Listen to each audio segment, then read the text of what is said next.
Estamos de regreso en su espacio Voz para el Cambio, acá conversando con nuestro productor ejecutivo, don Alfonso Torres Ulloa, sobre la figura del hombre más ilustre de nuestra patria, República Dominicana, don Juan Pablo Duarte y Díez.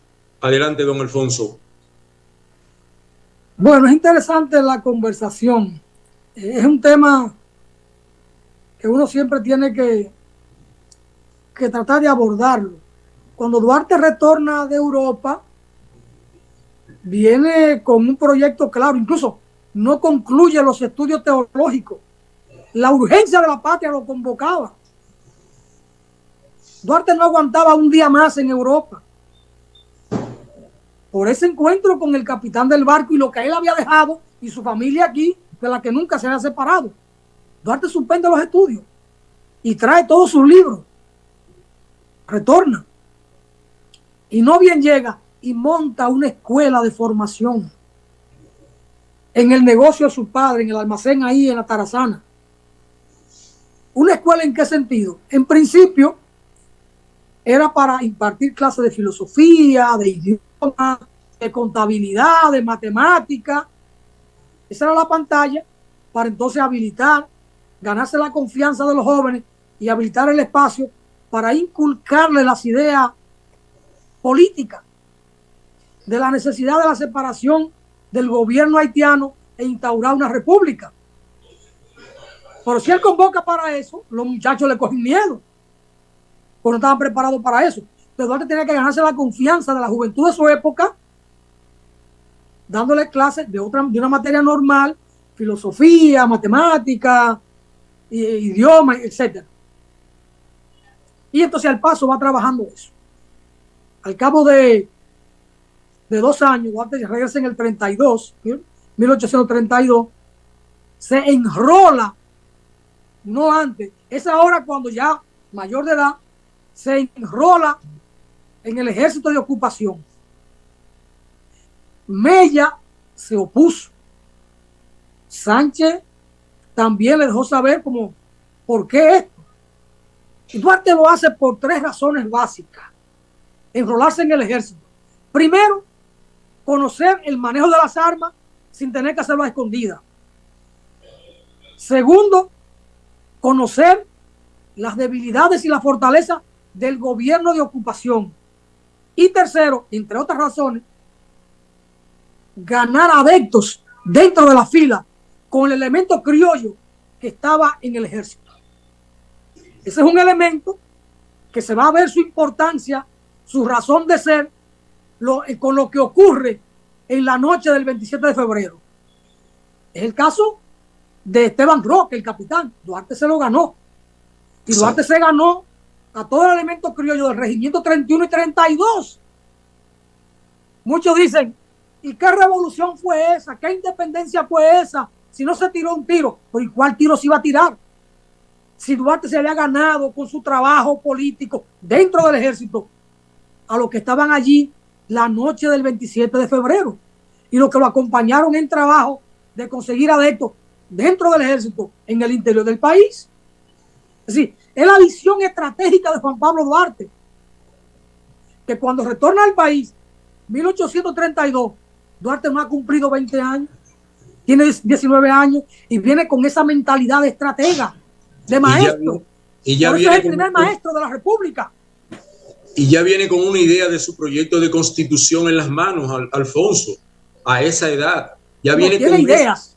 Tiene esa idea de proyecto de constitución. Tiene idea por lo que vivió en Estados Unidos, lo que conoció en Francia y lo que fue asentando en Barcelona. Entonces, Duarte se mete a ese proyecto. Cuando ya ha avanzado con la juventud de su tiempo, Pedro Alejandrino Pina, que era el Benjamín, con 17 años para el 38, Mella, que tenía 25 años, Sánchez, que tenía 21, 22 años, trabaja con ellos en la escuela, en el ejército. Mella se prepara militarmente. Mella para el 38 ya es un cuadro militar, ya es un estratega militar, como lo era Duarte.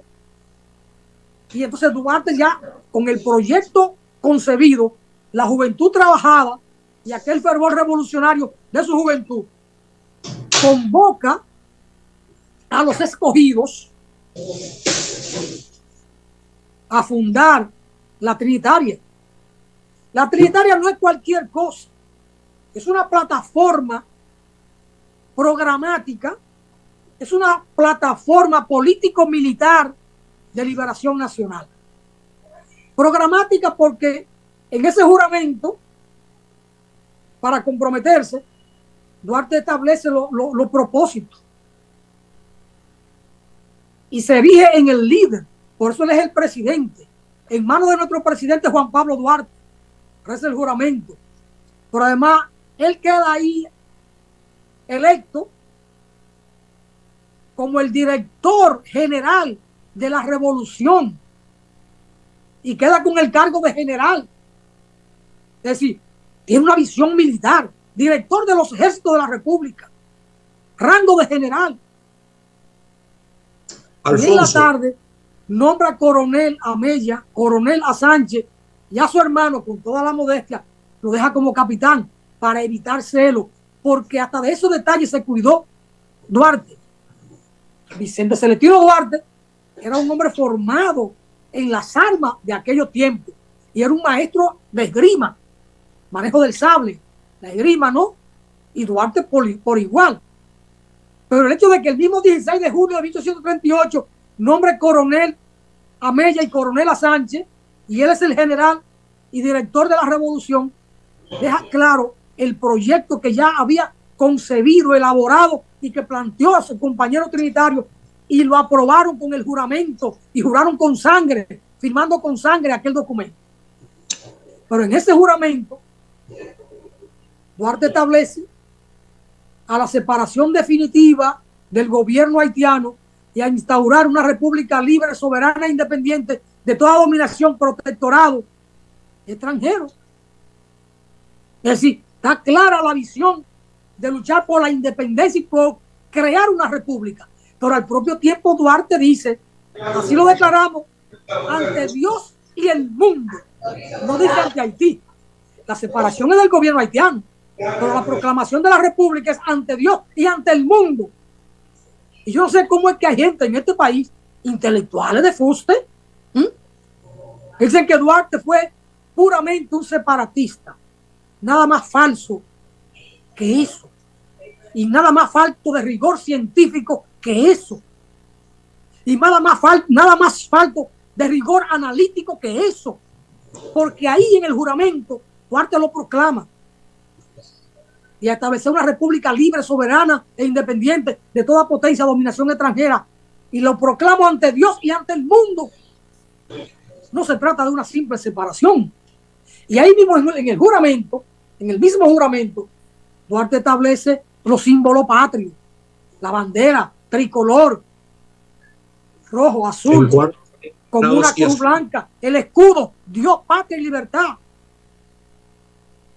Y aclama y promete cumplirlo.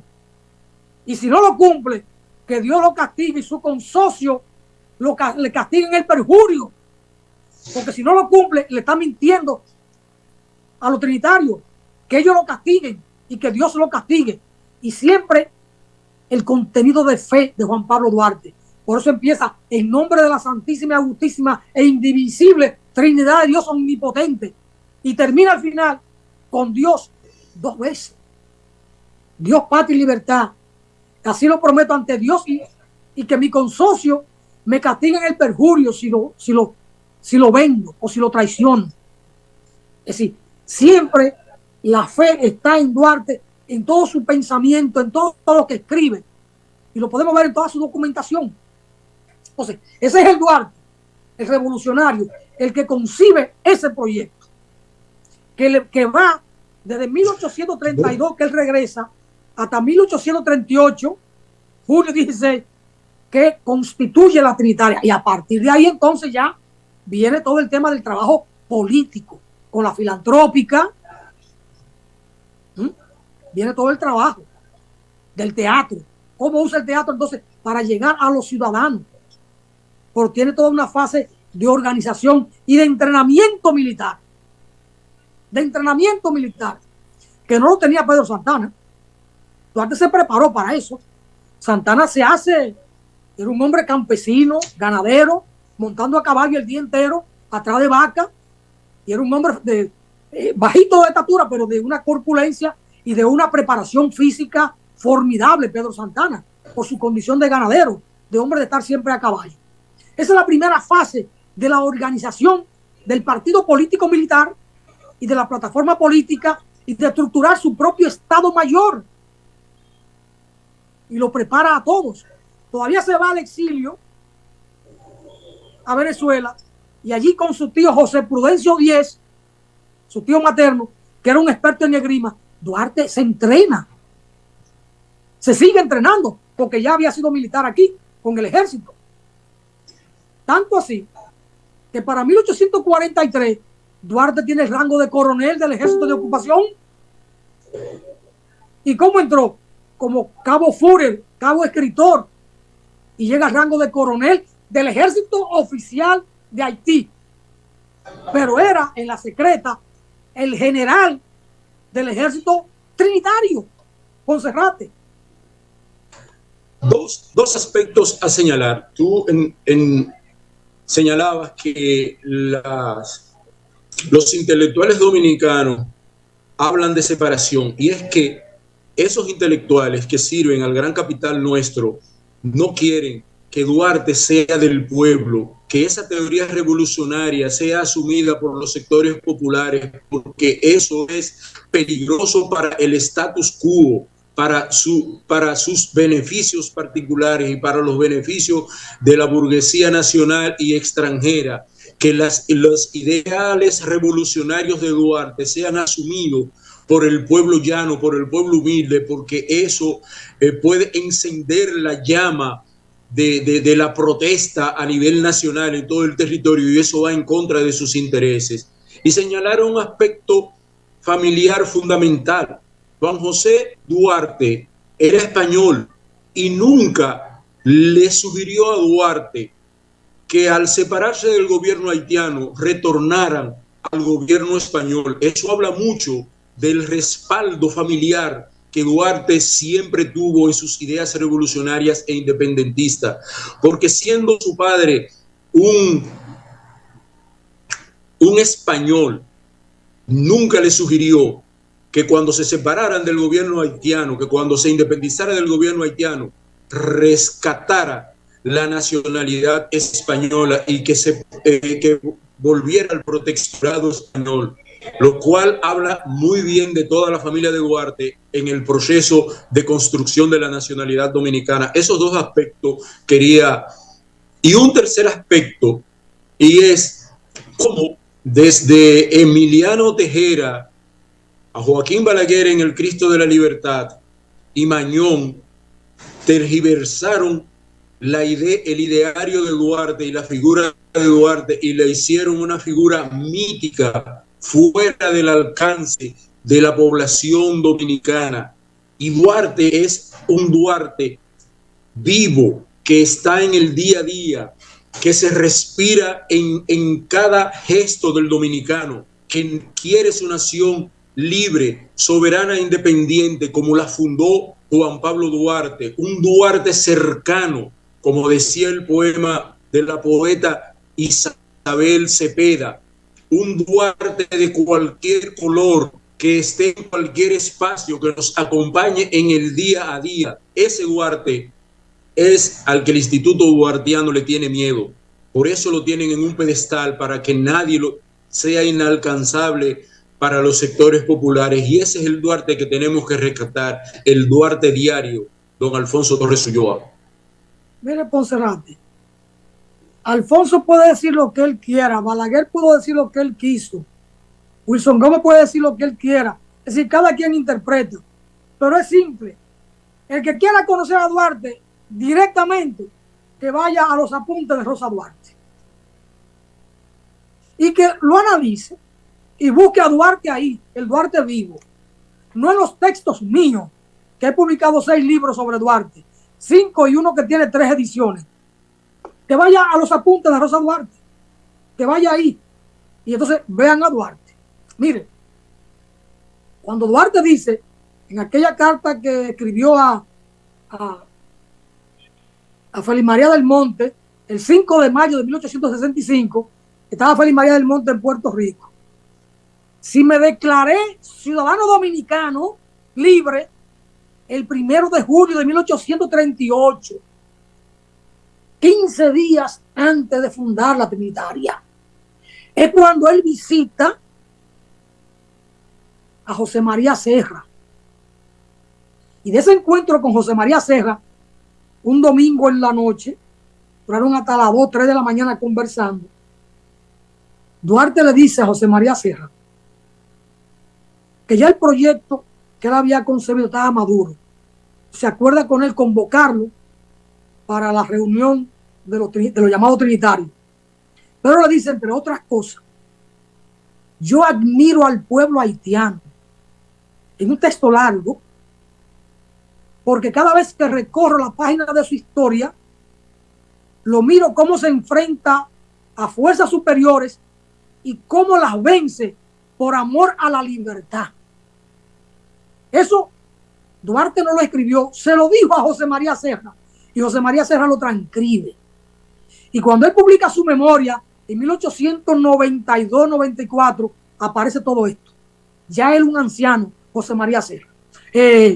José María Serra, que también se fue a Puerto Rico y se apartó de la política para no venir a ser parte de todo esto con Santana, a lo que vino Mella y a lo que vino Sánchez. No, José María Serra prefirió mantenerse puro, alejado de esto. Entonces, ese es el Duarte que está operando en términos de las ideas desde 1838, ya formulando, y se sentó a escribir aquel pasquín o hoja suelta, el dominicano español, que era José María Serra el que la publicaba. Y cuando él lo visita, le dice, ¿con qué eres tú? Porque lo encontró escribiendo el boletín de una página, que luego la introducían en las casas de la familia por debajo de la puerta. Ese es Duarte. Y Duarte sigue trabajando esos 5 años, del 38 hasta el 43, en la organización. Llega un momento en que se da cuenta que en Haití hay un movimiento más o menos democrático de reforma opuesto a Boyer, que era un tirano de horca y cuchillo. Y Duarte entonces decide pactar con los reformistas haitianos para salir de Boyer y ocupar una posición de poder aquí para seguir trabajando en su proyecto. Manda a Haití, a Praslin, la parte sur de República Dominicana, que sería también el sur de Haití, a Juan Nepomuceno Ravelo Reyes, pero este fracasó en la encomienda, no pudo pactar. Entonces luego mandó a Mella. Duarte confiaba en Mella. Mella era un joven fuerte, intrépido, medio impulsivo, y Mella pactó con los reformistas haitianos y tumbaron a Boyer. Y Duarte pasa como vocal a la Junta Gubernativa de acá, de Santo Domingo, y sale como delegado hacia Vallaguana, Los Llanos, El Ceibo, a trabajar en su proyecto, pero sale con el disfraz de ser miembro de la Junta Gubernativa haitiana, el Consejo del Gobierno haitiano aquí, y sale a trabajar en esa dirección y logra conseguir adeptos. En ese trayecto él conoce a Ramón Santana y establece el compromiso político con Ramón Santana. Luego Ramón Santana le dirá, cuando Duarte le ofrece el rango de coronel a Ramón Santana, Ramón le dice, no, vamos a conquistar a mi hermano Pedro, que eran gemelos, y Duarte en quien confiaba en Ramón. Y esa es una historia interesantísima, la relación de Duarte con Ramón Santana. Pero como él le pide que se lo dé a Pedro, que tenía trabajadores, que tenía caballos, que tenía machetes, y Duarte entonces convino y se reunió y le otorgó el grado de coronel a Santana, a Pedro Santana. Pero a quien se le ofrece es a Ramón. A quien Duarte conoció fue a Ramón. Y hay una historia interesantísima de Duarte con Ramón Santana, que ojalá en otro programa podamos analizarlo, conocerla, esa historia interesantísima.